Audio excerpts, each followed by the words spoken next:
Hey Chris, welcome back to the Beyond Jaws podcast. Are you ready to talk about sharks? Let's get our teeth stuck in, ready to go. Love it. I love it. Well, welcome to another episode of the Beyond Jaws podcast. And today we have a very special returning guest. We have Chris Fallows, who's a world-renowned wildlife photographer whose images of breaching white sharks have been featured on Discovery Channel's Shark Week, National Geographic, BBC's Planet Earth with David Attenborough, and numerous of other sharky programs for over the past 35 years. Chris has one of those jobs as a wildlife photographer that everyone studying wildlife would love to have sometime. Chris is one of our first guests, actually back. He was back last on in August of 2022, which is a long time ago. Sorry, Chris, we should have had you on much sooner. And at that time, he stirred up some trouble discussing the issues of orcas versus white sharks.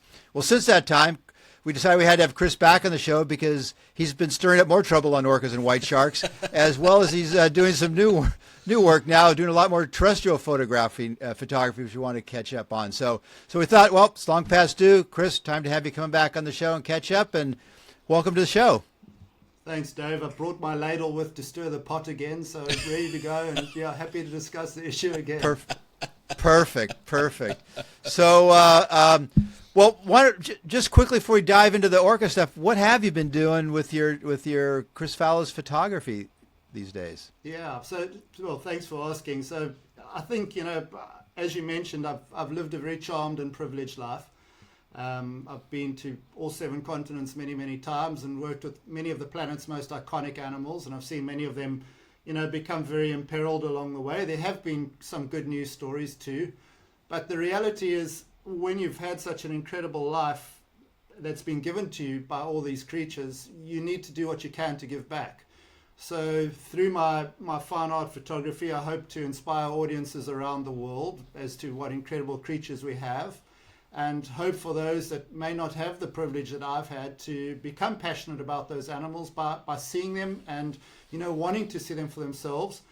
And through the sale of my fine artwork, my wife Monique and I, we buy land in southern Namibia that we're hoping to eventually be able to create significant wildlife corridors to allow the free movement of wildlife in those areas.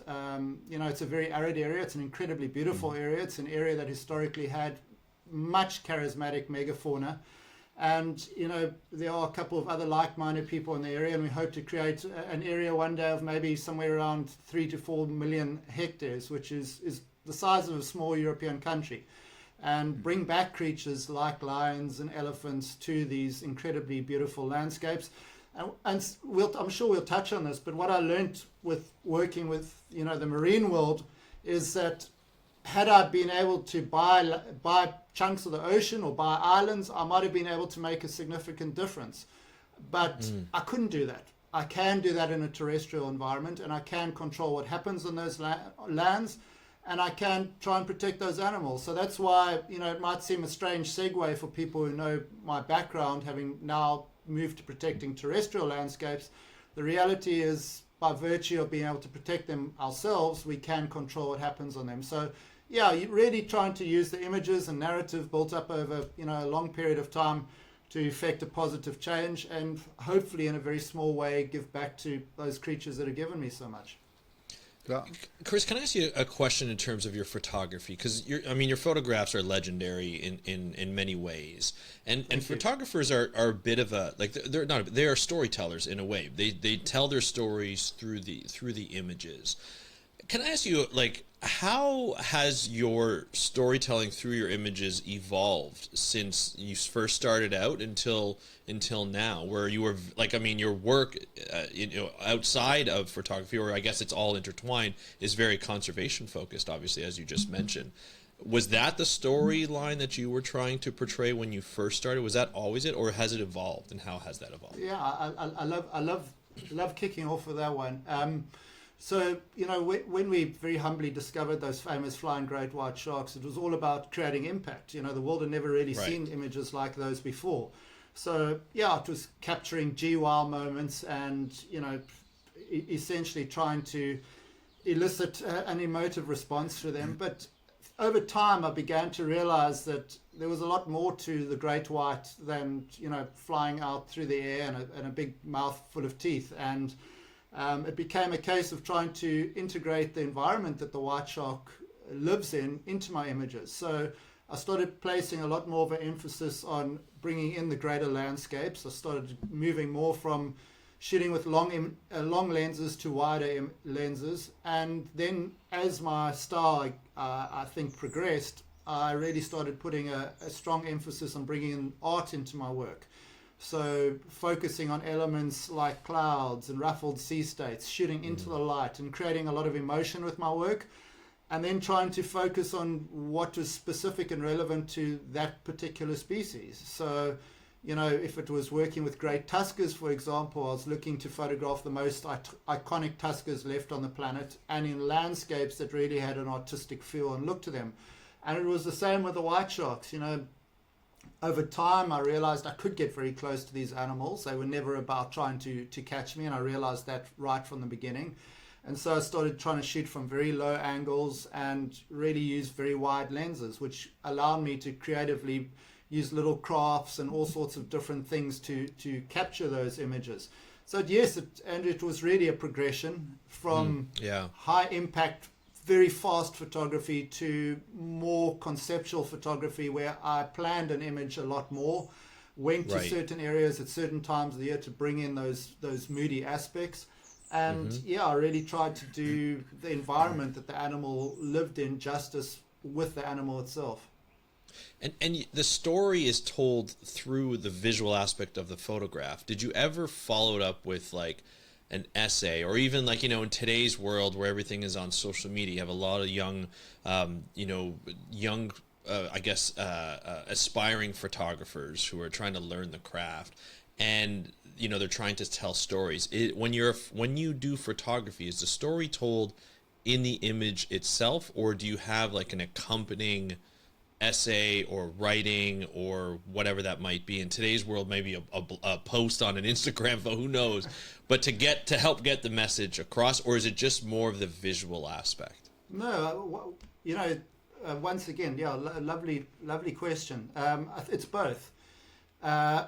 You know, a lot of the works depict the most iconic animals on our planet or iconic species, but many of those works also depict the most iconic of those species. So I try and bring that sort of narrative into my imagery. And for example, we've very privileged to have a really incredible exhibition at Dubai International Airport that has 100 million people go past it.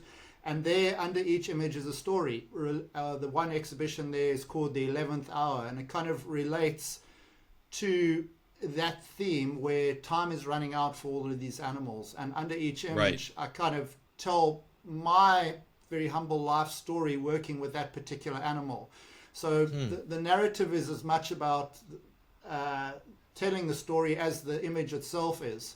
And I think it's very, very important, you know, to convey the right narrative, and there can be no better subject to actually use as an example than the great white shark. You know, of course. On many occasions when we worked with those animals, they would come up and gently mouth the engine, and you could use and construe that in two very different ways. You could talk about it as I have right now. Or you could say, this crazy creature came up and mouthed the engine, was trying to bite and destroy the boat. So, you know, it really is how you kind of frame not only the photograph, but also the narrative that goes along with it.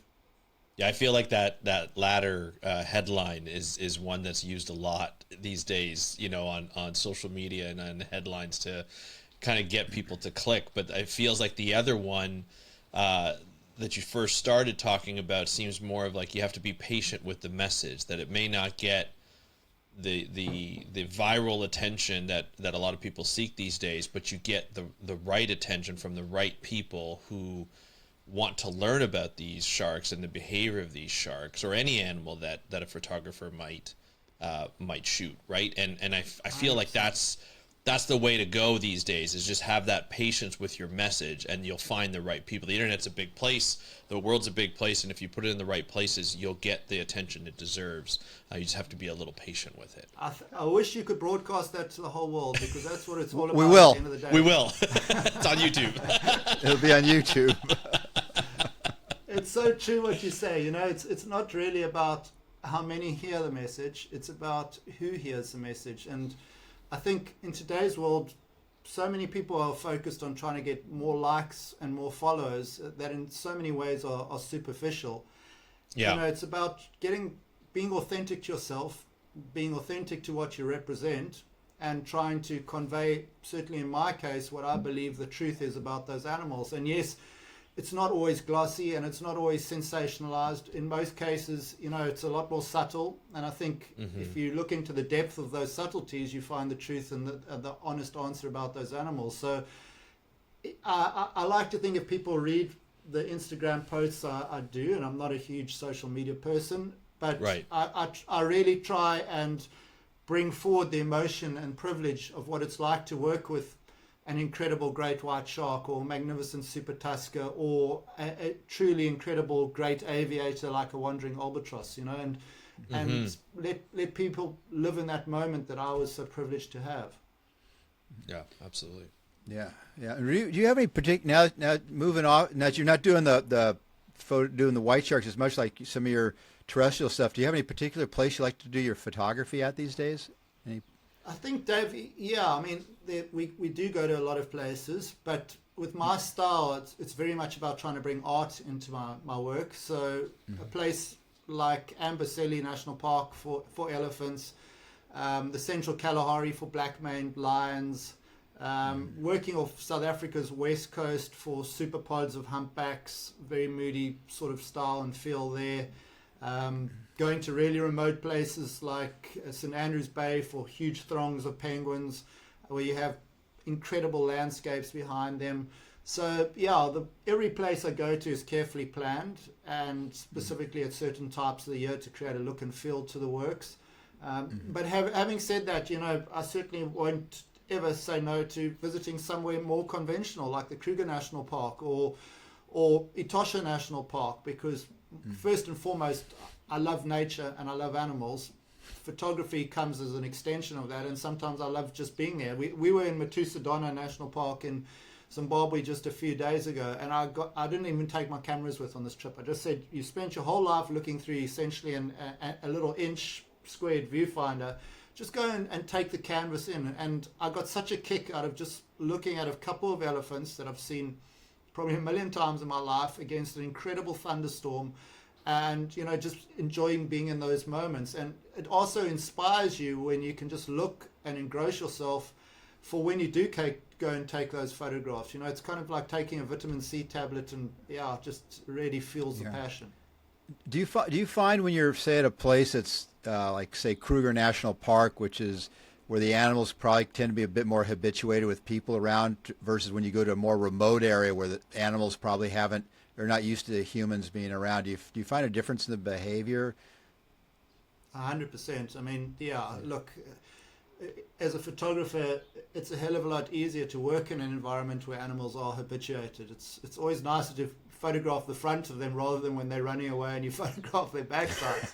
But the reality is, you know, it comes with a different skill set to work in harsh environments where animals are probably not nearly as familiar with humans. And probably my favorite place, certainly on a terrestrial level, is the Central Kalahari.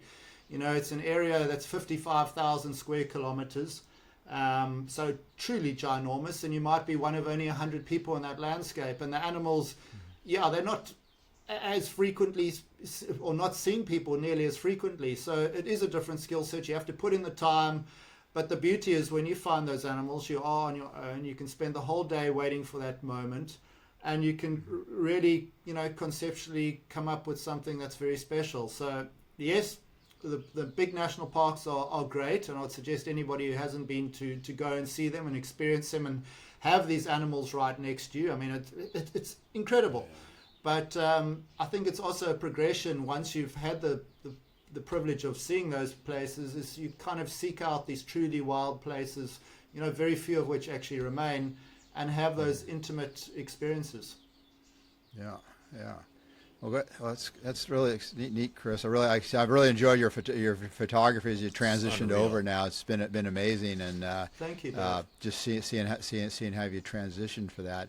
I'm just sorry, Dave, just to interrupt. I'm looking at his website as we're doing this interview, and it's like, I'll be honest, it's breathtaking. Like, I've just started to get into photography, really understanding, especially wildlife photography, and it is absolutely breathtaking. So we'll put your link in the description. It's chrisfallows.com, but I highly recommend anybody to go in and take a look, because you've oceans, air, and earth, and I just. They're all just breathtaking. The amount of detail. It looks like they're almost drawings in some of them. Like, it's just ridiculous. So love it. Yeah.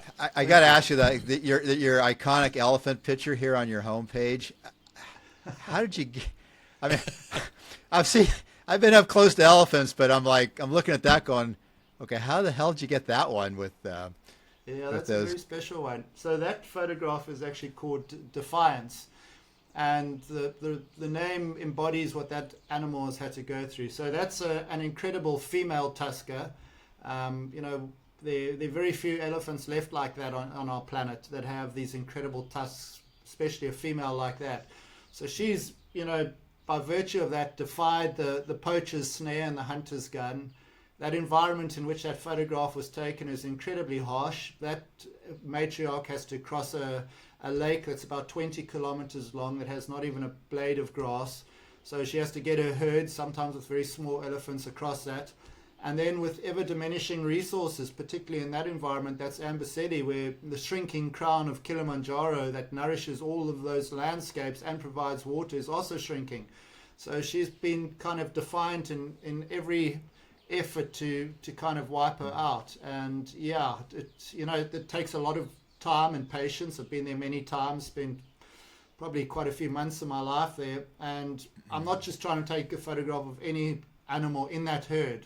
So you're trying to get close enough to focus specifically on that one iconic animal, and that's really what is so special about that photograph. Is it's not just blending of those two almost visceral landscapes, it's having the most iconic animal as your prime example there. So that was a very, very special moment, and a true privilege to be in the company of a creature like that. Yeah, and those listening, if you haven't checked it, check out chrisfallows.com. It's the cover image there of the elephant. It's really striking. It just really jumps out, and as Andrew said, it almost looks like a drawing. It just wants to come right out of the photograph. The amount of detail and everything. Yeah, like it's just like a lot of them are they're black and white photos, but to see the contrast from the elephant to the clouds behind is just it's phenomenal. I love them. And I think I noticed a lot of your stuff is black and white, and which is a kind of an art form I kind of thought was left back in the 70s or so, when for those of us who were around. We'll see. Yeah, I know. That's what I say. But it's real. The black and white, it really is. It can be quite striking. A lot of the black and white images versus the color, I notice you do a lot of the black and white. It's timeless. It's got a class all of its own, and it's uncomplicated.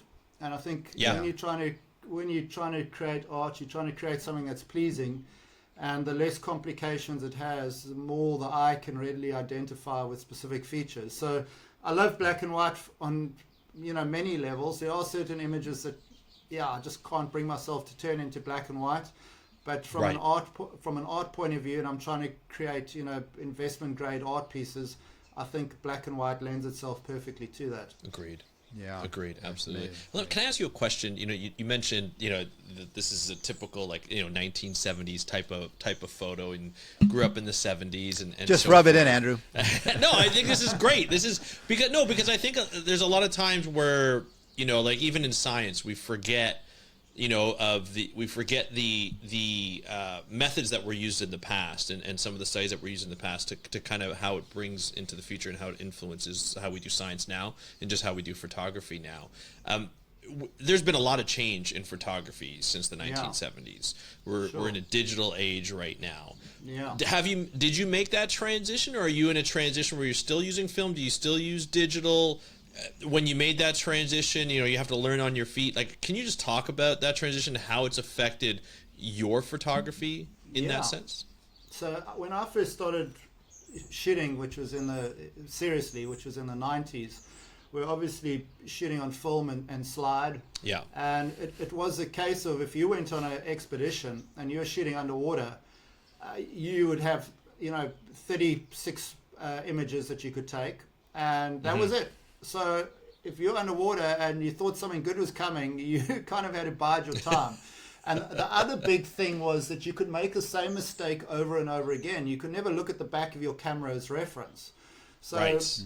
I did trips where I went away and then I'd get back to South Africa and I would take my film in those days to the lab and they'd develop it, and it was, oh my gosh, I did the same thing over and over and over again, and I kind of messed up I wouldn't say an entire trip, but yeah, so that was, a learning process. But I think it was a good one because it kind of forced you to learn a little bit more technically. I'll never forget when I took, I suppose, which became the photo I was best known for, which was a great white jumping out of the water with its mouth wide open. I remember seeing that split second very clearly when I took the shot, but I had no idea whether I'd nailed it, and I knew at that time that if I got that shot, it was probably going to be the most spectacular shark photograph, certainly that I'd ever taken, and maybe anywhere. And I took it to a lab in Cape Town, and they could only develop it by the following Monday. And I remember nervously that whole weekend wondering if I'd actually A, captured the moment, and B, it was sharp. And I walked into that lab in Cape Town on a Monday, and everyone was clapping, and I thought, wow, fantastic, this is incredible. And I went, in those days you used to have a loop, like a magnifying glass, and you used to put it on. I know what you're talking about. Yeah, you would, Dave. And you used to look through this loop on your slides, and I looked at the first frame in the sequence, which was truly incredible, but it was completely soft. And I thought, my God, you've botched a moment you'll never have again in your life. And then the second image was sharp, and that was kind of the defining image for me that really, was very fortunate to help my career. But that was the process you went through. And then with digital, suddenly you could be underwater and correcting your mistakes right there. And that was a mind-blowing transition, and one I didn't want to accept, because I loved shooting with film, and I loved my Canon EOS 1V that did 10 frames a second, and there was this magnificent machine gun feeling when you shot a breaching shark. You'd actually hold the trigger down a little bit longer just to hear that. But then, digital was an amazing revolution. And today we have mirrorless cameras, which I love even more because they allow me to be even more creative in my composition. And technology of cameras has really advanced greatly. That's amazing. That's amazing.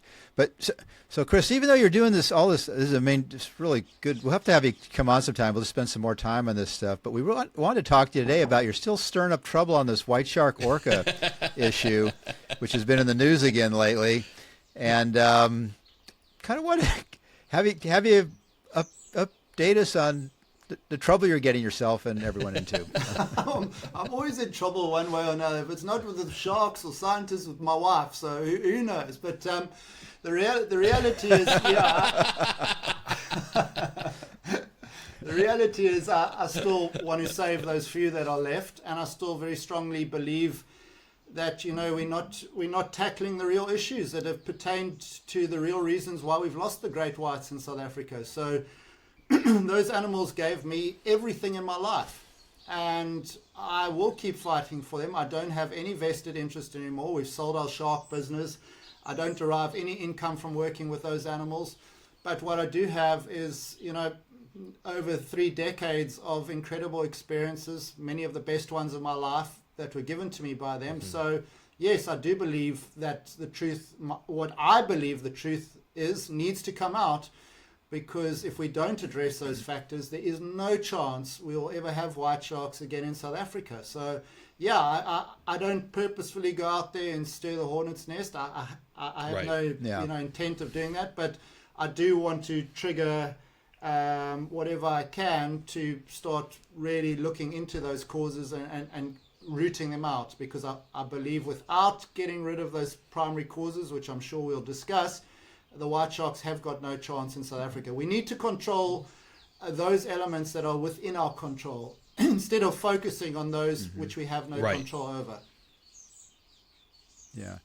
So Go can ahead, you just, Andrew. sorry, David. Can you just lay out what the sort of the I guess the quote unquote two sides of the argument are Sure. in terms of what's happening in this disappearance or movement of great white sharks within the areas that they're normally found in South Africa? Yeah, so they're two strongly opposed schools of thought.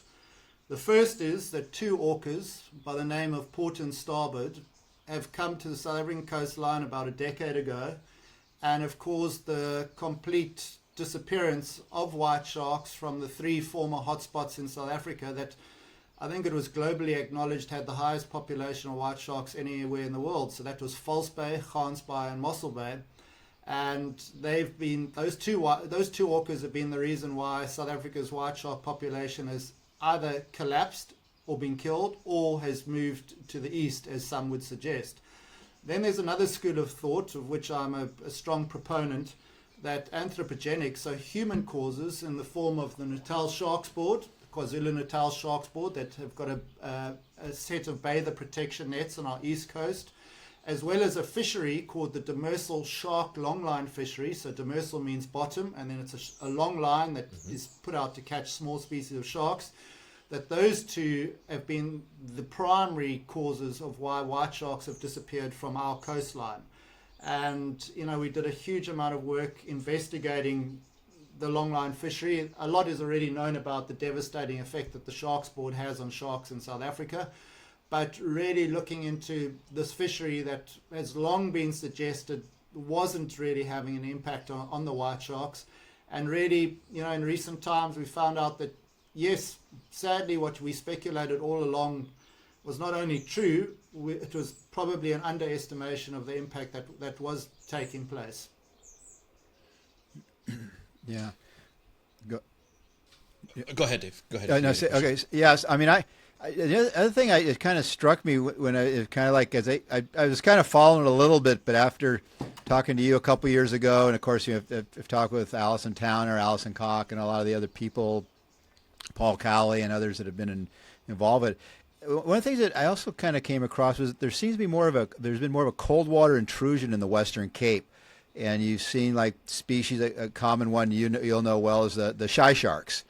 Like you had the Haploblepharus edwardsi, which used to be common in False Bay. They've tended to move further to the east, and the Haploblepharus pictus, which used to just be, my experience was just in the west coast. They've moved further to the east now as well, and I'm wondering, I don't really know if anybody's looking at some of these other just natural environmental causes. They're just cooling of the oceans or something that have pushed the white sharks. In addition to some of the stuff you're talking about, have pushed the white shark population further towards, say, Eastern Cape, KZN, in that area. Do you have any? Yeah, for feelings? sure. Definitely there are environmental factors at play. But what I can say, unequivocally from my experience working in False Bay, is that human impacts have had a devastating effect here. I started out my career working with the local beach seine net fishermen called trek netters.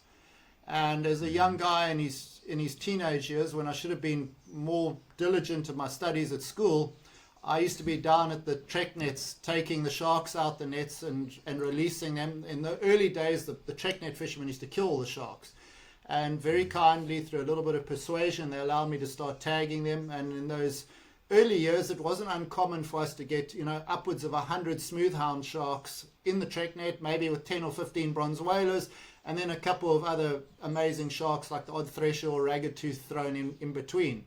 And what we started noticing over the years, particularly when the shark fishing for smaller species of sharks that we were exporting to Australia started kicking in, is particularly in the case of the smoothhound shark, those populations really started crashing, almost perfectly in line with, as you would logically assume, the increase in the fishing started to take place.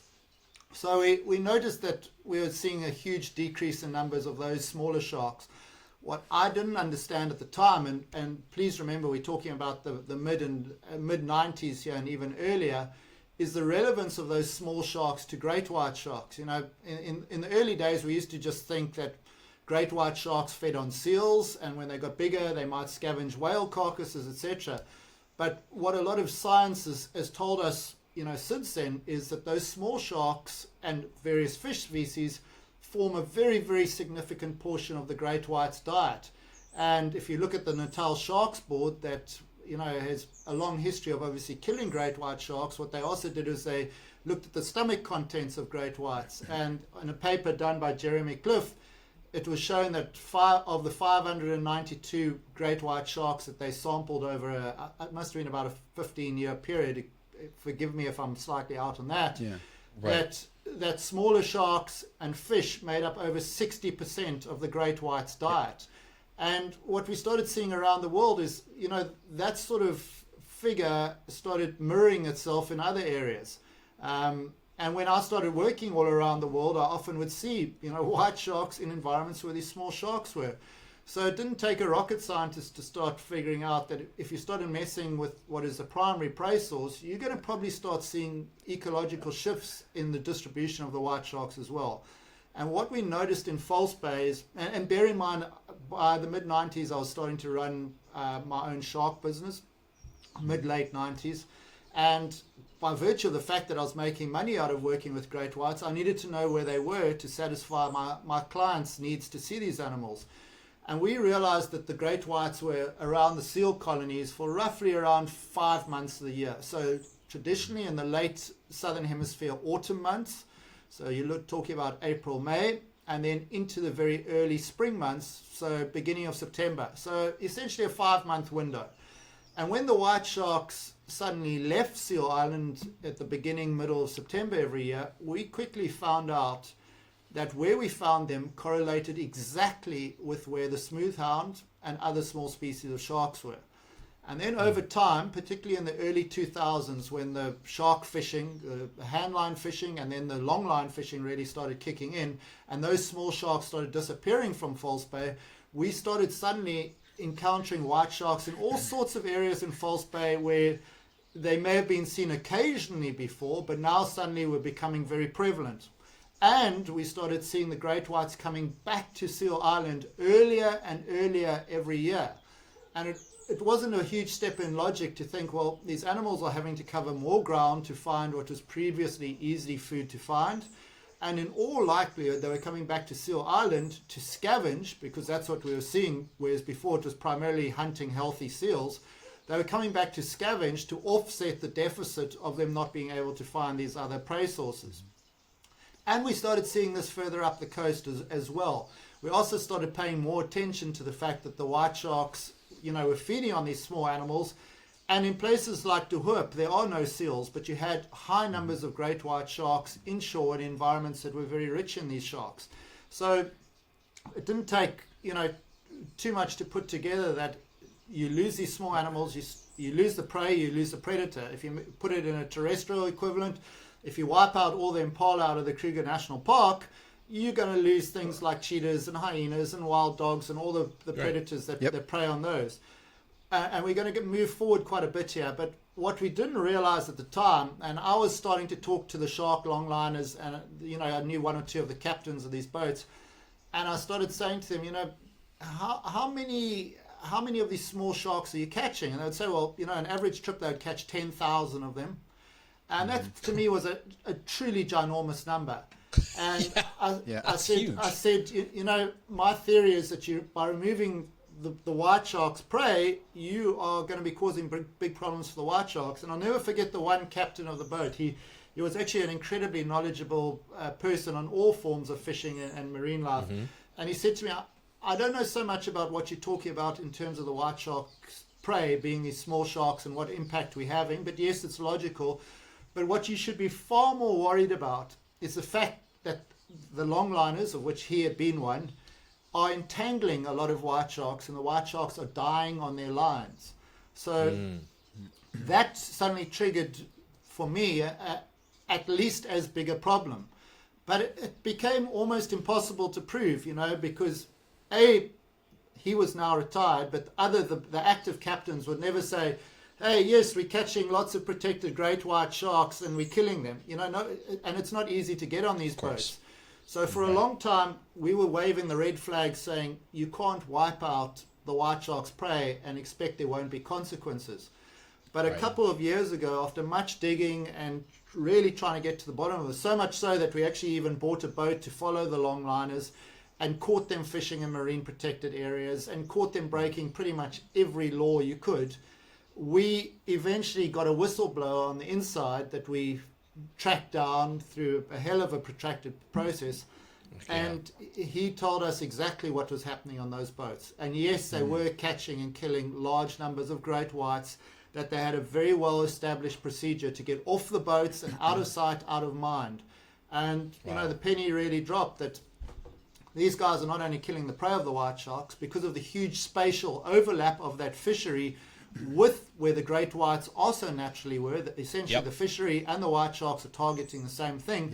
It was almost inevitable that they didn't have a significant clash, bycatch, and ultimately the white sharks were never going to come out on the better end of that. And what we worked out from what this guy who worked on the boats had told us is that that fishery was killing somewhere between 45 to 60 great whites a year. So to put that into context, in 1996, Jeremy Cliff, who was a very well-known and respected scientist working with the Natal Sharks Board, did a paper, I think, Dave, you might note, I think it was with Sheldon Dudley, where they came up with a figure of 1,276 white sharks. That was 1996. Then Alison Towner did a study in 2013, and she said there were roughly 908 white sharks left on our coastline. By 2016, just 3 years later, another scientist by the name of Dr. Sarah Andriotti came out with a paper and said, hey, that number is now somewhere between 330 and 550 white sharks. So let's say 420 white sharks. So we went from 1276 in 1996 to 440 in 2016. So, you know, that is a massive drop. And if you look at when the demersal shark longline fishery really kicked in, you can see that catastrophic fall off.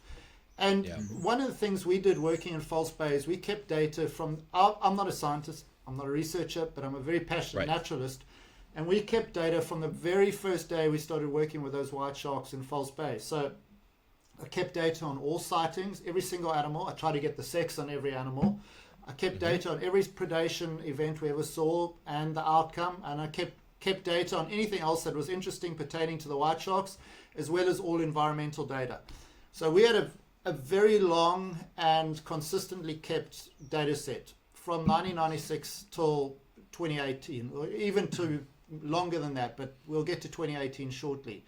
And what we saw was it was very consistent. We used to average right up until the early mid-2000s, we used to average white shark length of around about 3.8 meters, which was by far the biggest in South Africa in False Bay. We used to see very large animals there, many of which were either approaching sexual maturity or were adults themselves. Suddenly, from about the mid-2000s, A, we started seeing less big animals, and B, we started seeing less animals altogether, and C, many of the sharks we saw come back year after year. We recognized them individually as, you know, specific animals. A lot of our regulars didn't start coming back. And I had already written all this in our data that I will be publishing fairly soon in a book that actually showed, you know, we were seeing these declines as early as the mid-late 2000s already. But that decline really became precipitous around about 2014 or so, where suddenly from, you know, being a relatively slow decline, it was literally off the face of a cliff. And we saw the very last white shark at Seal Island in False Bay in 2018.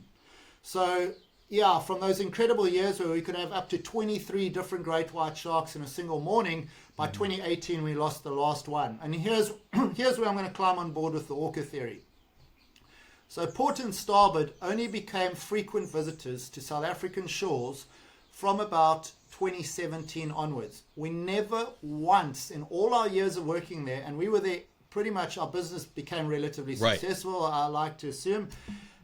We were there every single workable day that the weather would allow for pretty much most of those years. So it was highly unlikely that if those orcas were at Seal Island during daylight hours, we weren't going to see them. But we never once saw them, port and starboard, at Seal Island.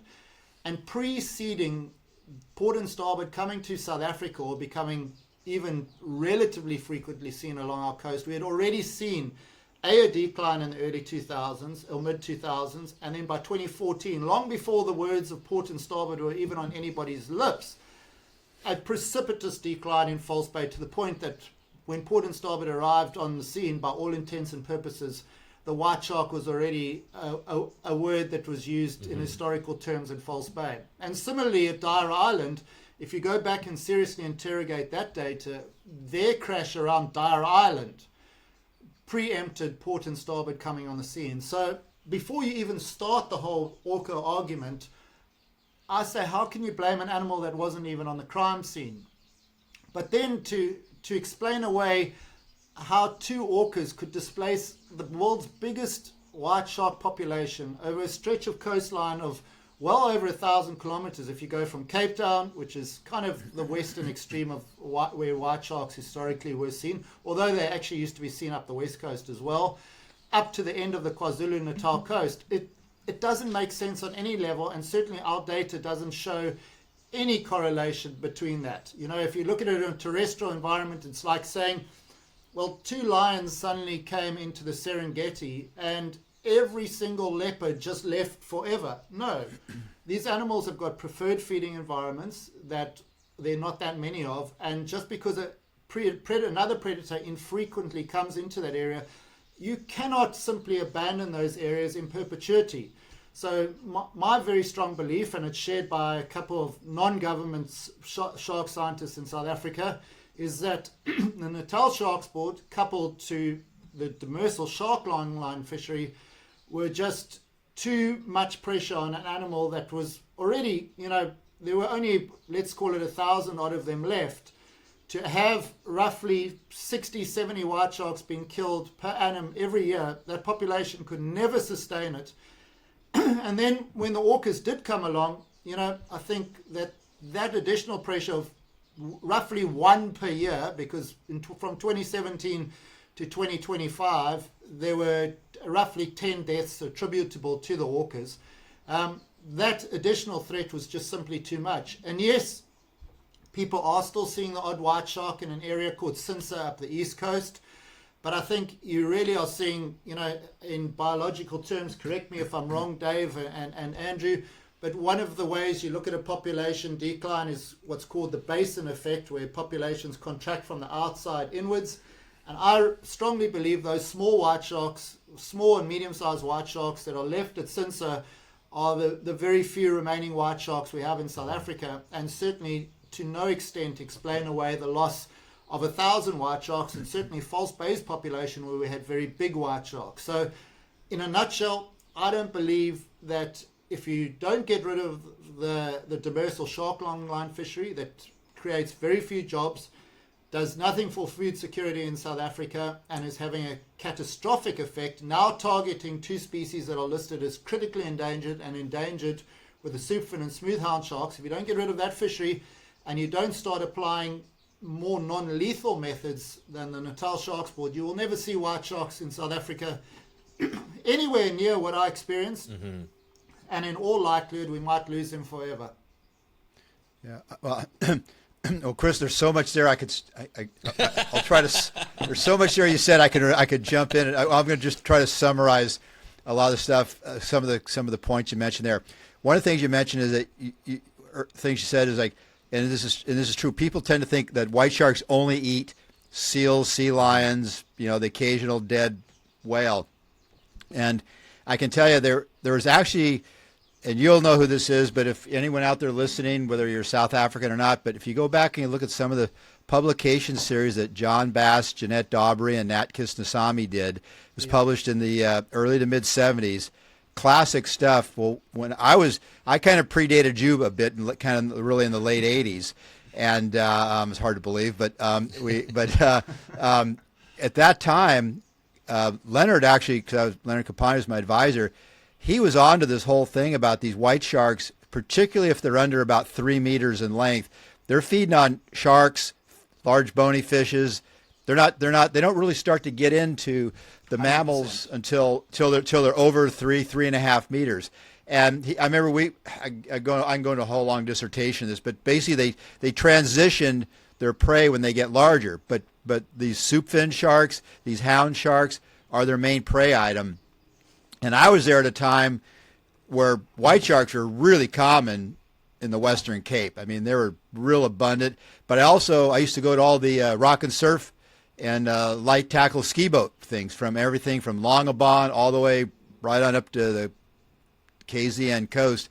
And you would see things like the lesser sand sharks, the guitarfish, stingrays, the smooth hounds, the mustelus, the soup fin sharks. Those things were like really common to find in white sharks. Even things you'd find small bronzies, small duskies as well in the stomachs of these sharks. And John Bass had a lot of data on that. I had the fortunate thing that I knew Leonard when he was in California working on the Sharks of the World, the FAO guide, and he had a lot of data from California, same type of pattern. So what you're saying about these sharks, their main, and this is where I really on board with you, is that I think if you're removing their prey items, which are a lot of these sharks, that's having an impact. And that's kind of the thing my Lost Shark program is really focused on, looking for these things, these sharks that are disappearing, because nobody's generally looking at mustelus out there. Nobody's paying that much attention. Soup fin a little more, but there's a lot of other sort of smaller sharks that nobody pays any attention to. And you're talking also stingrays. You're talking St. Joseph sharks, chimeras. 100%. These are all things that are eaten by white sharks and other sort of higher level seven-gill sharks, another example, that are eating these things. But nobody's paying any attention to those things. That's, again, I kind of been trying to raise the banner on this for going back to when I was there. And I know I've talked about it. I won't go into all the stuff today, but one of the things that South Africa was the first country to have protective measures for white sharks started there, and it was driven by the big fishing companies, Irvin and Johnson, I&J, and these other. They were the guys that really brought this up about we needed to protect the white sharks. And I can go into the whole thing. I won't go into it now, but why that came about. And I was involved with Leonard coming up with a lot of this data at the time. So it's almost they've gone in the opposite direction, whereas now they're fishing and taking out these, from talking to you, because I haven't been there for decades now, but a lot of these sharks they're taking out, their populations have gone down. And now you're seeing the white sharks have probably had to move off to find better hunting grounds for them. If I kind of summarize it, because that's because you're, from what you're describing to me, is a completely different situation. Yeah, and it is that complete collapse. Everyone always thinks, my background is just white sharks, but it's not. It's working with the check nets. I did more than 750 different nettings with them. That represents, nearly 2 decades worth of going to those nets. And I saw huge changes in what they're catching there. And when I started needing to make a living out of, my passion, my wife Monique and I, we started running another trip during our off season, because remember I mentioned that the white sharks are around the seal colonies for 5-6 months a year. So out of that time, we used to work with other species of sharks. And one of the trips we ran was a trip called Sharks of Southern Africa, along a beautiful stretch of coastline about 300 kilometers east of Cape Town called De Hoop. And in those early days, and it wasn't even the early days, this was really from about 2000 to 2015 or so. It wasn't uncommon for us on most days to see 500 juvenile hammerheads. And we used to see schools of, maybe 100, 200 together. It was incredible. And we'd see, on any given day, maybe 50 to 100 bronze whalers. I took photographs of 2 breaching at the same time. And then further down, we'd see all the smaller species of sharks. And when these longliners started appearing, it was almost overnight that they started disappearing. And it didn't take much to put two and two together that, they were catching huge numbers. And we started raising the flag, saying, hey, they're killing huge numbers of hammerheads here. These animals are, they threaten species. This is a nursery area. But, we were kind of laughed at this. You're not a scientist, what do you know? And what we started doing then is investigating this more and more, chatting to a few more locals that were seeing what these boats were doing further up the coast, and we saw the same thing happening there. And then in around about 2018, 2019, by that stage we had lost the white sharks very sadly in False Bay, and it was devastating for Monique and I and our crew and all the other people that had become such passionate supporters and lovers of these animals.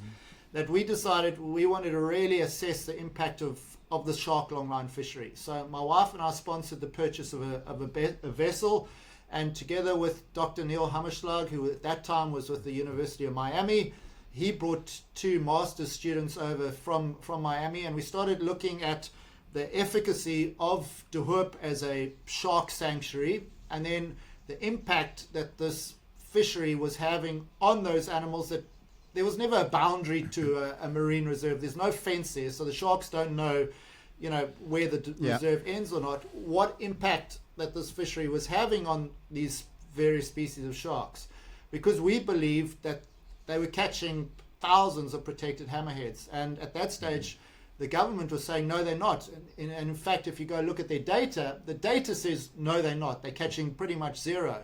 But what we found by replicating the techniques that they were using in terms of the baits they were using and where they were fishing is that almost 1-for-1 they would have been catching things like smooth hammerheads and things like spotted gully sharks, which is also protected and almost endemic shark species in South Africa, and then all the little endemic species. So you talk about things like puff-adder shy sharks and brown shy sharks and striped cat sharks and leopard cat sharks and all those things. What we started seeing is, hey, these guys have to be catching hundreds, if not thousands of them, purely because of their fishing technique. So we published a paper on that saying, yes, the reserve is very important, but by the tagging data, because we also used acoustic tags on the little hammerheads, we could show that they had no clue where the boundaries of marine reserves were.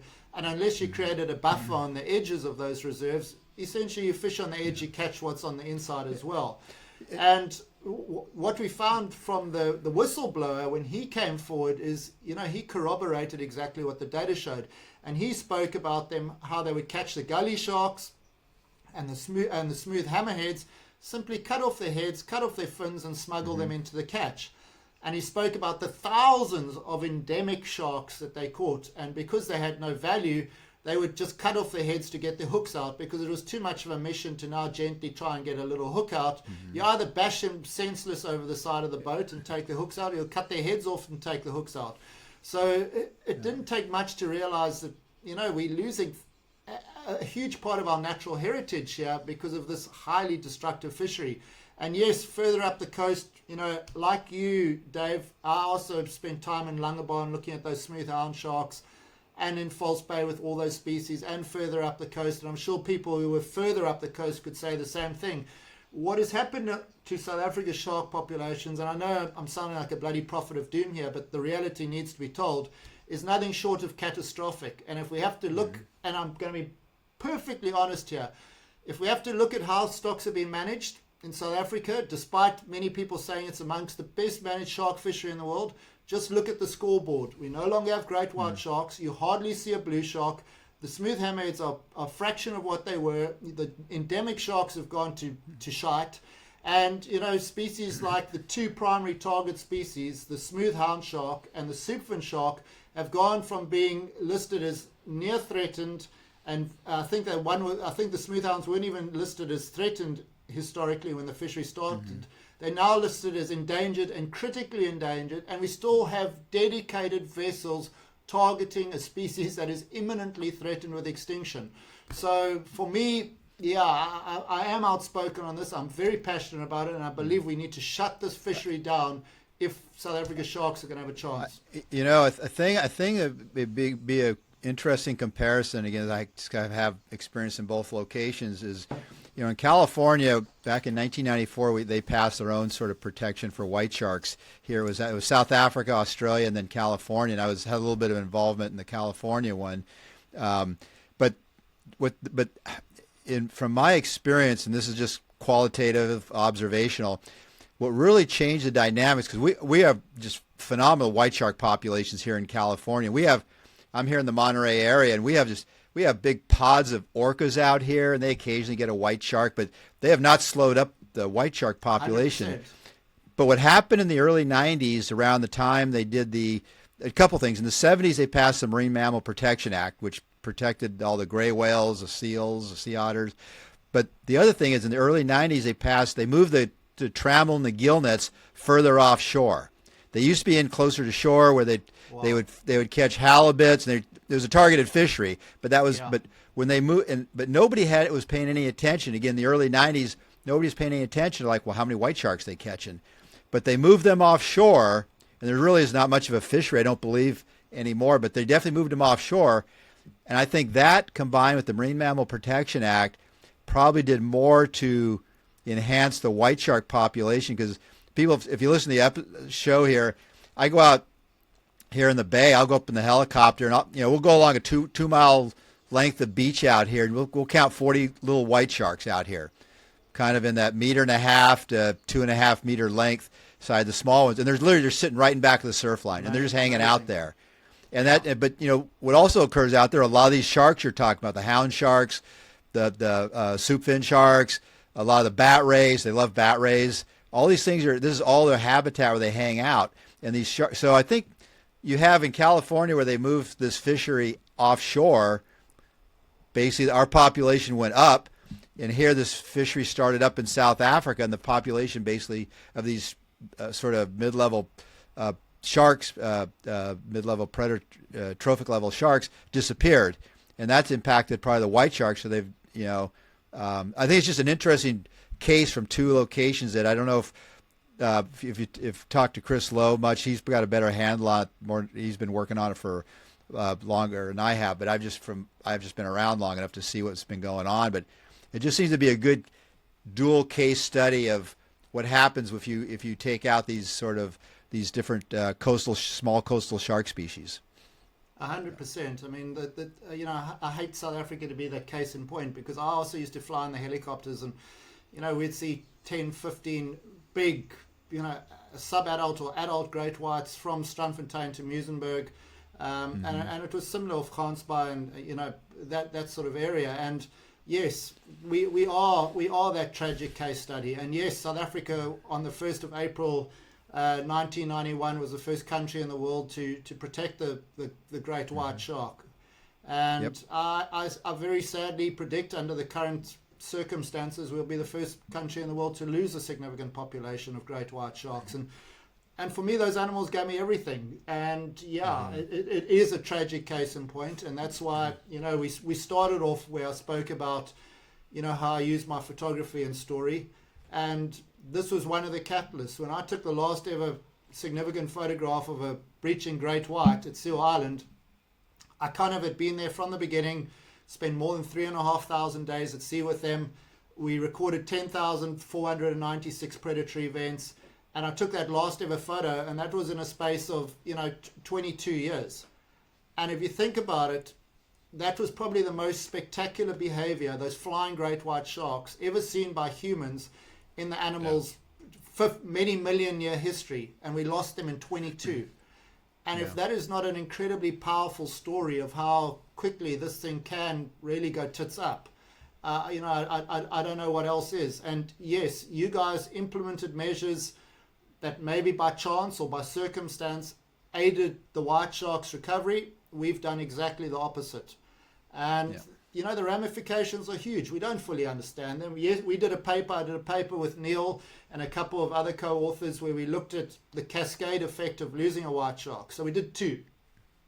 One, we started looking at what happened at Seal Island, and when the white sharks disappeared, it was quite incredible. Almost overnight, the seven gills appeared. So they filled the niche of the white sharks, but they don't hunt active seals, and the seals, in return, because the white sharks were no longer there, they changed their behavior very, very quickly. So they used to have very, very set anti-predatory strategies. They used to leave the island in well-coordinated groups, mostly at night, and if they left in the day, they would be highly structured. That all fell apart. They suddenly started feeding around the island and in areas where they hadn't previously fed. So that will obviously have a cascade effect. And then Neil did another comparative. So there was a paper done, and I can't remember if it was 2010 or 2012, where they looked at the species composition in False Bay. And that was at a time where we still had pretty decent numbers of white sharks. We did the same study more than a decade later, and so much of the composition of the bay had completely changed. And, we very strongly of the suspicion, if you take out that apex predator, just like that famous paper where you remove the wolves out of Yellowstone, you take the great whites out of the picture, it has a huge cascade effect. And it's very easy for me to say, well, now we've got 7 gills there and the seals, don't do what they used to do and they're feeding in different areas. But what are the smaller cascade effects that I've got no clue of? Well, I think you're hitting on the whole thing. Like, everybody's focused on the white shark, for example, and that's not where you need to be looking. That's not, it's you need to be looking at these other sharks that you're talking about, like the hound sharks, the soup fin sharks, and we're not even really talking. The rays are important, like the 100%. bull rays. I mean, I know white sharks love to eat those. They snap those things up here in California, and I know they do in South Africa. So you're not even we're talking about these hound sharks. We're not even talking about like the freaking rays out there and stuff. And I can tell you, because a lot of the people here go back to about 2000 or so, early 2000s with the white shark stuff. I go back to the 80s, and like places like Miller's Point out there, the boulders in that area out there. I dove all over that place for over a year studying the cat sharks. Never saw a 7-gill. Never saw a 7-gill. But white sharks, they were around, but never saw a 7-gill out. And now that's like, I talked to people like Allison Koch and Allison Town. They're real common out there, the 7-gills. But I was studying 7-gills, so believe me, if there was a 7-gill around off Miller's Point, I would have seen it back then.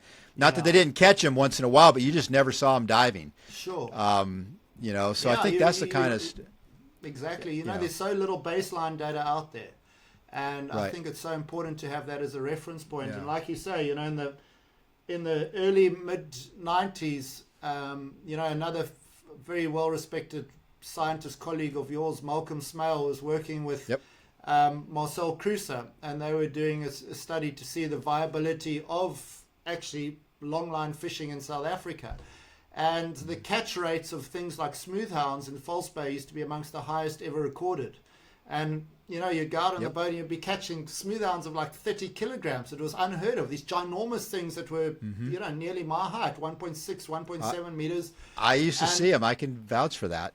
Exactly. And they no longer exist. And I think, I see it on a terrestrial level too. In fact, I was just talking to someone just a few days ago about how few insects we now see in Cape Town and other areas. And everyone thinks, Cape Town's so beautiful. And it is beautiful, don't get me wrong.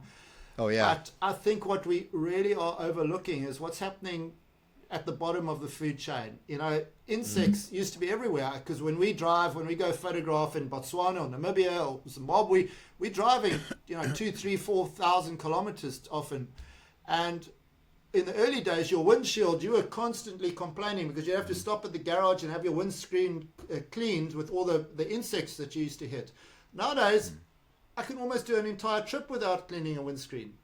So I think this is a real, and I wish I had a larger podium to tell these stories on. In terms of for all of us, that we could stand in front of the bloody United Nations and say, hey, we need to catch a wake up here, because we are shifting ecosystems. And if you think, I now know I'm going on my usual crazy tangent here, but if you think that phytoplankton provides 50% of the goddamn oxygen we breathe, I think it's quite important to look after the base of the food chain. 100%. And I think losing a white shark is a bloody big thing. We've lost the lions of Africa in our marine ecosystem in South Africa.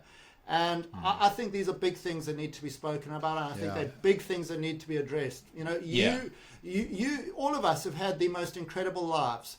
And we could simply sit back in our chairs and say, hey, check these photos, check these experiences, whoopee.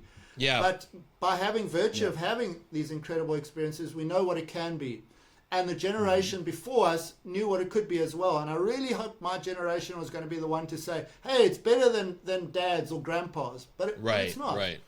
And I really well, wish unfortunately, reach people and tell them what's happening.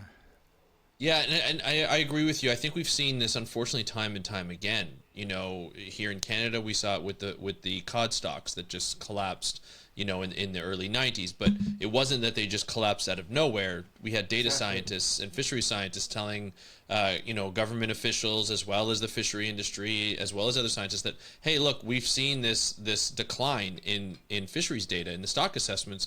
that's why we do stock assessments to see where there's decline, and we're supposed to change the management with that. I think we're seeing the same thing here, and unfortunately we've seen the same thing elsewhere, in other places around the world. It's not just, unique to South Africa, where it's easy to put blame solely on orcas coming in that may kill a bunch of great whites within a specific session of maybe a few days or a week or so. That probably not helping the situation, but there's been years of neglect of looking after the data and illegal fishing and on both the top and the bottom of the food chain. We know sharks are apex predators, but a lot of the times we don't talk about the sharks that are in the middle of the food chain and how important a role they play. And I can't even imagine how their disappearance has changed the rest of the food web, below them and above them, and seeing that. And that takes monitoring, that takes data, and that takes time and money to put together. I think sometimes it's easy to say, no, that's not what it is. It's these orcas that are coming through, because it's visual. The people can see it, like, oh yeah, they're killing a lot of great whites. But if you don't see the data, exactly, yeah, it's usually the stuff that's down at the bottom, that the headlines that are in maybe a paper or something. It's the lost sharks.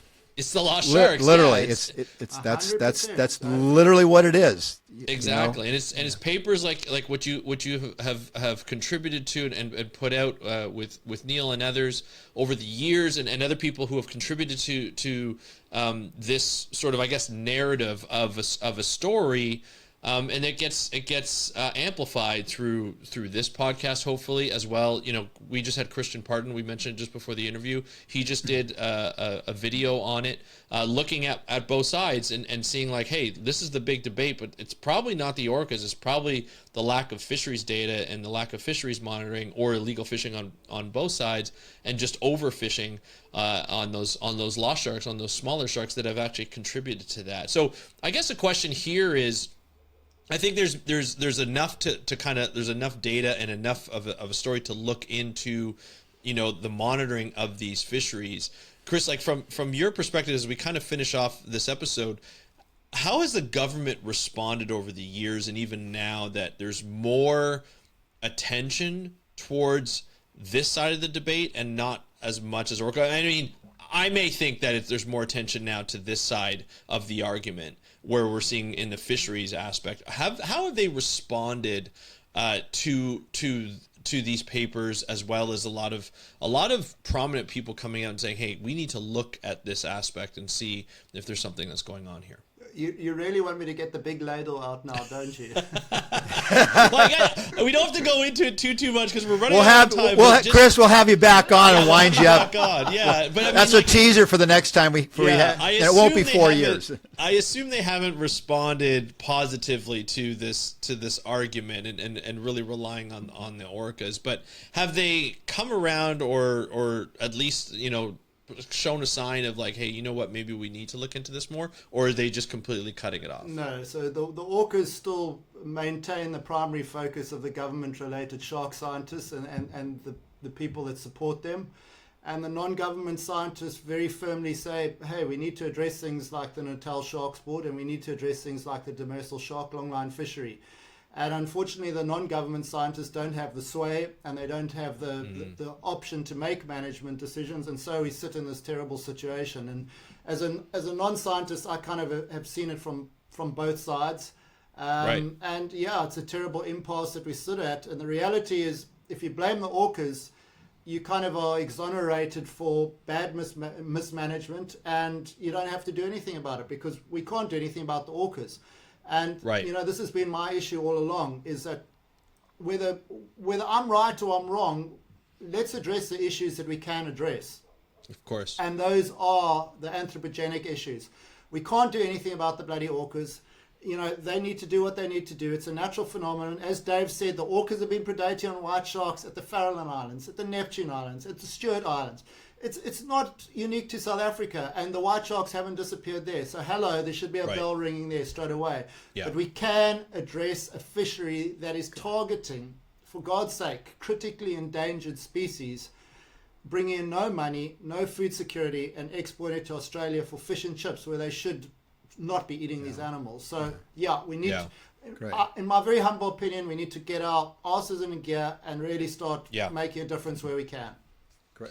Chris, I want to thank you for coming on and kind of giving us more like an update on what data has come out and what we've been able to discover. I think this is a really important issue. We're going to continue to discuss it as we go forward. I would love to have you back on, not only to talk about this and updates and as well with your colleagues, I'm sure we'll have on too, but also about your amazing photography, where people can go to chrisfallows.com to take a look, because again, like we said, they're absolutely amazing, and you've been able to tell a story and give back, to the environment as well. And I think next time, Dave, when we have him back on, we'll talk about I believe it's the land you're buying in Namibia and how that's going and the sanctuary that's going. I think it's going to be absolutely phenomenal. So thank you, Chris, for joining us. I really do appreciate you giving us an update and being on the show, and can't wait to have you back.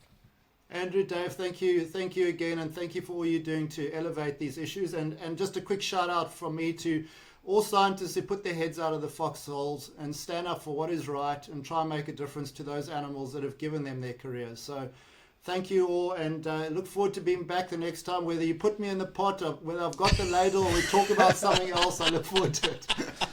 Okay. Absolutely. Thank you. Thank you, Chris, again for coming on the podcast. We really love you here at the Beyond Jaws, on the Beyond Jaws podcast. It is wonderful to have you on again and be able to talk about your new photography sort of quest. I guess not new. I guess he's been on this on and off, but less on white sharks, more on land, and coming up with, being able to have this, buying up land in Namibia to be able to have these sanctuaries, I think is just absolutely wonderful. What a way to give back for a career that has been very rewarding for him. And I just think that I love when you get people who are so into nature that they want to give back as much as possible. And he's doing it the way he sees. Him and his wife are doing it the way they see fit. And so we also talked about having either his wife on this podcast or on the How to Protect the Ocean podcast, or both, to be able to talk about what she's been up to. And so that'll be fun as well. But we talked about, as we said at the beginning, we talked about great whites, orcas, overfishing, and what is causing the decline or even the shift in movement of great whites in South Africa. And so we got a lot of information on the overfishing aspect of it. And look, like I'm a scientist. Usually, what happens when you look at this kind of stuff, one thing is it's usually not just one thing. It's usually not just orcas. It's usually not just overfishing. But you're looking at different scales here, right, Dave? You're looking at overfishing happens over a long-term scale, and then orcas could happen in very short term. They can come in a matter of hours. We've decreased the shark population by 3 to 10. You never know how efficient these hunters are, and so you can see it as more of an acute type of effect, where they come in, they take a lot, and they leave. And then you have this long-term effect where it's difficult for the population to recover after these other effects. And then, of course, you have climate change, and you have other things that are going on with these sharks. So, as a scientist, how do you untangle this huge web to be like to attribute to one or the other, or more or the other? Or do you just say, hey, we all need to pitch in? It's a multifaceted thing. There were orcas around here when I was doing my thing back in the day in South Africa. They weren't real common, but you'd see orcas. You'd see them out there occasionally and stuff. But there was plenty of white sharks at that time as well. And as I said, prior to the interview, like if you go back into the 50s and 60s, white sharks were far more common on the East Coast at the time. And I don't think people I think they knew they were here on the West Coast, but they were really common there.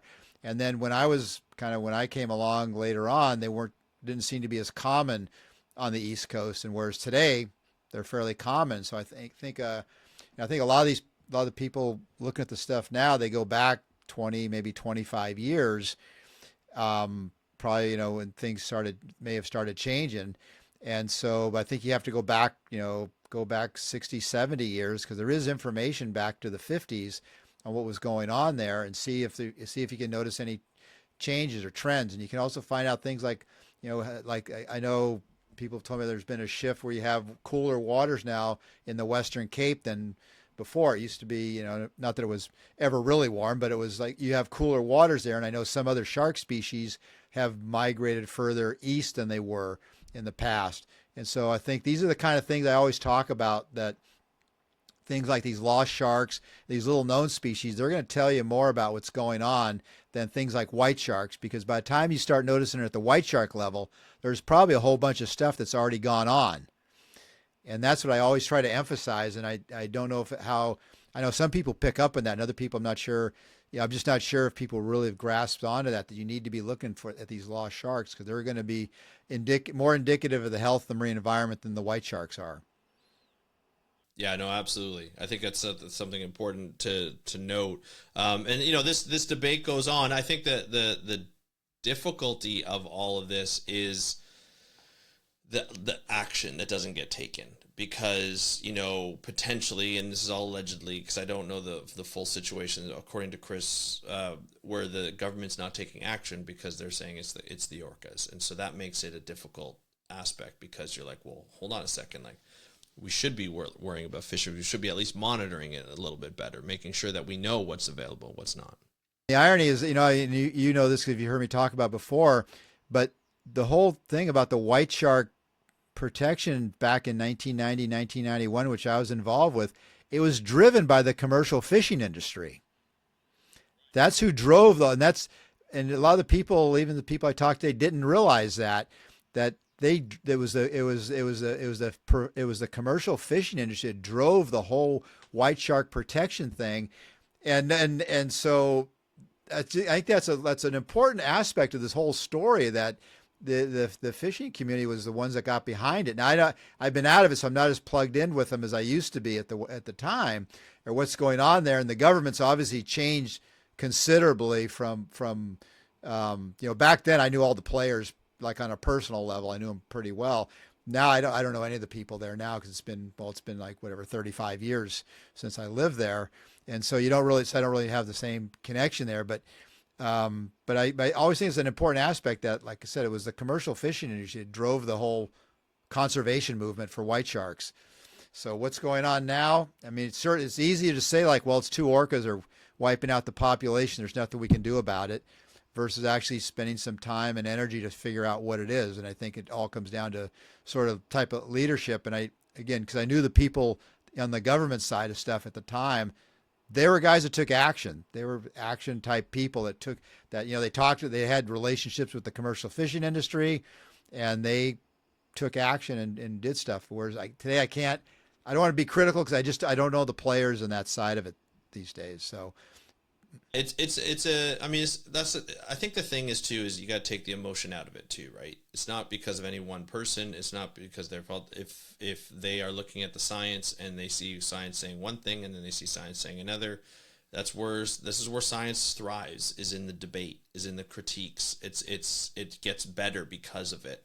I think what I would like to see is those scientists coming together and doing a study together to be like, where can it be? Sometimes that doesn't happen well, because one's government, one's academia, or vice versa, or maybe they're from a different part. And so there's politics that get involved in some cases, right? Yeah, like I said, there's politics involved. There's funding aspects of it. The two orcas wiping out the white shark population is a much sexier story than saying like, well, we might be overfishing some of these lower level, some of these lost sharks. I say lower level, but these lost sharks that nobody's paying any attention to, the hound sharks and a lot of the rays, which nobody ever thinks about the rays usually. But these things are fed on by white sharks. People don't realize that. They think seals, sea lions, marine mammals, but young white sharks, at least up until they get to be about 3.5 meters, they mostly eat other sharks and rays. That's their stable. And if those things are removed, that's going to impact the population, because you're not going to have as many getting to maturity, or they're going to leave the area and go somewhere else where there is food. And so you have to think about those things, and that's going to be a tougher sell than saying, oh, it's two orcas. Yeah, absolutely. But I mean, in science, it's never usually just one thing. So I think people have to look outside the box and see what else it could be. Climate change, fisheries, movement. Yeah. Happen. It could be any, if not all, probably all, and it's difficult to kind of untangle that, which one's having the most effect. But regardless, that's what makes science so great. It's and challenging at the same time. And so it's great to be able to have Chris on to be able to discuss that. And I'm sure this was not the end of our coverage of this. And then we'll have some other people on, like you said, Alison Towner, Alison Cock as well, to be able to discuss a little bit about that as well as other stuff that they're up to. And we'll get them on soon enough to be able to have this ongoing conversation on orcas versus great whites and other things. So it'll be a lot of fun. But we want to thank Chris for joining us and spending time with us today. He's always been so great with that and lending his stories. His ability to photograph some amazing wildlife, and just being a great human being. So it's always great to have him on. And Dave, thank you so much. If people want to get in touch with you, how would they do? It's at Lost Shark Guy on Instagram, also on YouTube. And be sure to check out YouTube channel, the series Andrew and I have been working on, Searching for Lost Sharks, Extinct or Alive. Episode 5 on river sharks is up now. Please check it out and please subscribe. And if you want to go to any of those links, we'll have them in the show notes, so you can check that out, or in the description below, depending on where you're watching this. And of course, if you want to get a hold of me, you can go to @BeyondJawsPod, or you can go look at our YouTube channel at Beyond Jaws Podcast on YouTube. Thank you so much for joining us on today's episode of the Beyond Jaws Podcast. Have a great day. We'll talk to you next time, and happy conservation.